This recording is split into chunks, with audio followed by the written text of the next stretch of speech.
එකතු වෙලා තියෙන්නේ සිංහල ක්‍රියේෂන් YouTube channel මාලාවෙත් එක්ක.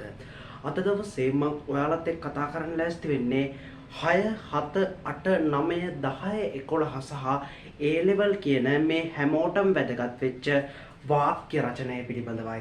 මේ වාක්‍ය රචනාවක් කියන්නේ මොකක්ද?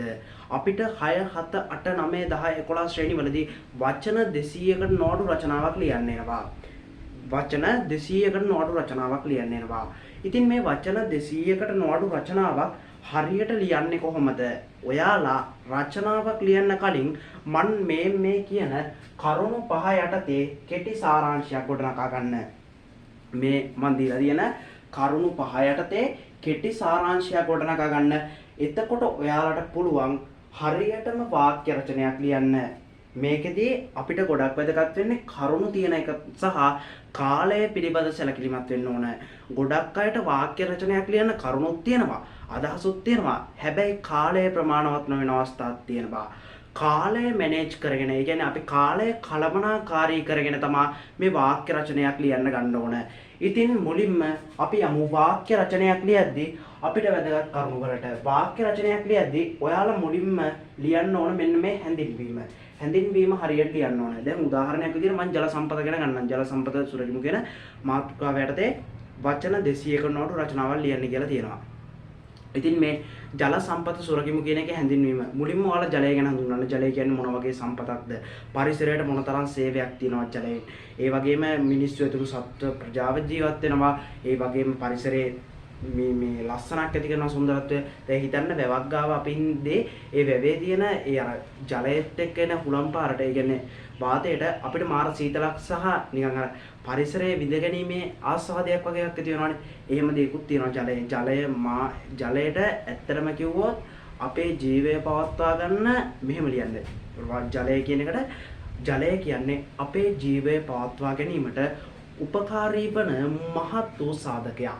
අපේ ජීවිතය පවත්වා ගැනීමට උපකාරී වන මහත් වූ සාධකයක් තමයි මේ ජලය කියන්නේ. මේ ජලයෙන් තියෙන ප්‍රයෝජන සහ සාධක විදිහට අපිට ගත්තාම ගෘහස්ත කටයුතු සඳහා ජලය ගන්න පුළුවන්. ඊට අමතරව ජල විදුලිය උත්පාදනයට ගන්න පුළුවන්. කාර්මික කටයුතු සඳහා ජලය ගන්න පුළුවන්. කෘෂිකර්මාන්තය සඳහා ජලය යොදා ගන්න පුළුවන්. ඊට අමතරව අනෙකුත් සියලුම කර්තව්‍යයන් සඳහාද ජලය යොදා ගන්න පුළුවන්. අපි බලමු ජලයෙන් තියෙන බලපෑම. මේ ජලයෙන් තියෙන බලපෑමක් විදියට ගොඩක් ගන්න පුළුවන් ගන් වතුර. ගන් වතුරෙන් නිවාස හානි, දේපල හානි, ඊට පස්සේ ආර්ථික තත්ත්ව පීඩනතාවයක්. ඒ කියන්නේ ආර්ථිකය අපේ අඩු වෙනවනේ. දැන් රටක ඒ අයහපත් කාලගුණයක් තියෙද්දි ඒ රට තුල ඒ මිනිස්සුන්ට අපි දැන් ඔයාලට මතක ඇතිනේ දැන් මේ මෑත කාලීනව වෙච්ච එකක් තමයි අපිට මතකයි දිත්වා අර්බුදය. මේ දිත්වා අර්බුදය තුලදී විඩාවටපත් වූ ජනතාවට රජය විසින් සහනාධාර ලබා දෙනවා. පීඩාවටපත් වූ ජනතාවට රජය විසින් සහනාධාර ලබා දෙනවා. ඉතින් මේ රජය විසින් සහනාධාර ලබා දෙද්දී රටක ආර්ථික සංවර්ධනතාවය පහළ වැටෙනවා. ඒ වගේ දේවල් වෙන්නේ ඒවා අපිට ගන්න පුළුවන් මේ ජලයෙන් වෙන අහිතකර බලපෑම විදිහට. ඒතකොට ජලයෙන් වෙන තව අහිතකර බලපෑමක් තියෙනවා. මොකද්ද? ජලය නොලැබුණාම නියන් තත්ත්වයක් ඇති වෙනවා. නියන් තත්ත්වයේදී මේ කියපු දේවල් වෙන්න පුළුවන්. එහෙම දේවල් තියෙනවා. ජලය ඒ කියන්නේ මධ්‍යස්ථව තමයි ජල ප්‍රමාණය පවතින්න ඕන. තුල්ලේ ජල සම්පාදනයක් තියෙන්න ඕන. එතකොට තමයි රටක් තුල වශයෙන්ද මිනිස්සුන්ටද හිතකර ජලය තමයි තියෙන්න ඕන. දැන් අපේ පෘථුවියේ 97ක් ජලය තිබුණට ඒ තියෙන්නේ මොන ජලයද? කරදිය. කරදිය කියන්නේ මුහුදු ජලය. අපිට පාවිච්චි කරන්න පුළුවන් දේ ජලය බෑ. 0.03ක ප්‍රමාණයක් තමයි අපිට පාවිච්චියට ගන්න පුළුවන් මිරිදිය තියෙන්නේ. මේ මිරිදිය ජලයේ පිරිපහදු කරලානේ අපි මේ පාවිච්චියට ගන්නෙ. එතකොට ඒ ජලය ඊටාම සීමිතයි. ඉතින් ඊට පස්සේ අපිට ගන්න පුළුවන් අපේ මේ සීමිත ජල සම්පත ආරක්ෂා කර ගැනීමට ගත හැකි ක්‍රියාමාර්ග.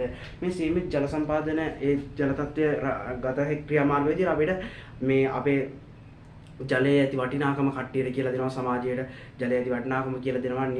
මේ බලධාරීන් හමුවේ කතා කරලා, ඒ කියන්නේ බලධාරීන්ට දැනුවත් කරලා ජලය කියන්නේ දැන් අපි ඔයාලා දන්නවා අපේ පාරේ වතුර එනවනේ. පාරෙන් අපි වතුර ගන්නවානේ. ඒ කියන්නේ ඔය පාරේ අපිට මේ රජයෙන් වතුර ලබා දෙනවානේ. ඒ කියන්නේ ප්‍රදේශයකට ජලය ලබා දෙනවානේ. ඒ ජලය ලබා දෙද්දී අපිටම ගෙදර ගන්න පුළුවන් ජල මූලාශ්‍රයක් තියෙනවා නම් අපි ඒ රජයෙන් දෙන ජලය ගන්න නැතුව ඉන්නවා. එතකොට ඒක රජයට ඉතිරියක්. ඒ වගේම ජල සම්පත ඉතුරු වෙනවා.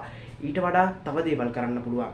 විදුලිය අර පිරිමැස්සෙන් පාවිච්චි කරන්න පුළුවන්. මොකද ලංකාව තුල දැනට කේන්ද්‍රගතව වැඩිම විදුලි උත්පාදනයක් වෙන්නේ ජල විදුලිය. ජලය උපයෝගී කරගෙන. එතකොට අපි විදුලිය අඩුවෙන් පාවිච්චි කරාම විදුලිය පිරිමැස්සාම අපිට ජලය ඉතිරි කරගන්න පුළුවන් එතනින්. ඒව තමයි ගත හැකි ක්‍රියාමාර්ග. මේවා රජය හෝ පෞද්ගලික ආයතනවල මැදිහත් වීමෙන් ගන්න ඕනේවා. අපට කළ හැකි දේ ගැන අපි දැන් කතා කරමු. අපිට කරන්න පුළුවන් දේවල් මොනවද?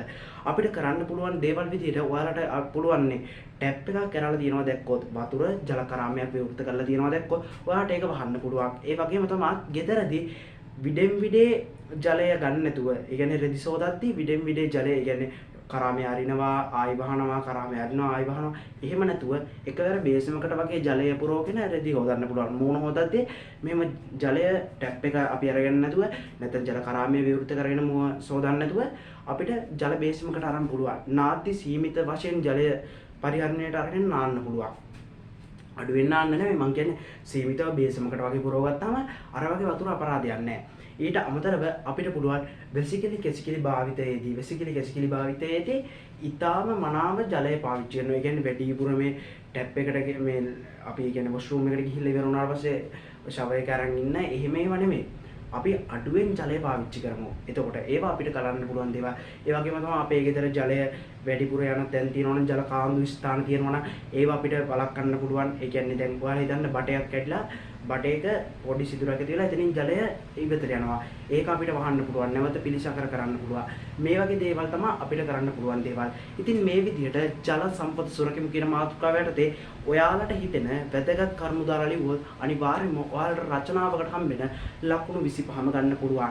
මේ ලකුණු 25න් මම රතු පෑනෙන් ලියන්නත් හේතුව තමයි හැඳින්වීමට තමයි පළවෙනි ලකුණු 5ම යන්නේ. මේ ලකුණු 5 හරියට ගත්තාම ඊතුරු කරුණු වලින් ලකුණු 20 ගත්තාම මේකට 5 මේකයි එක ලකුණු 25 රචනාව නියමයට ගොඩ දාන්න පුළුවන්.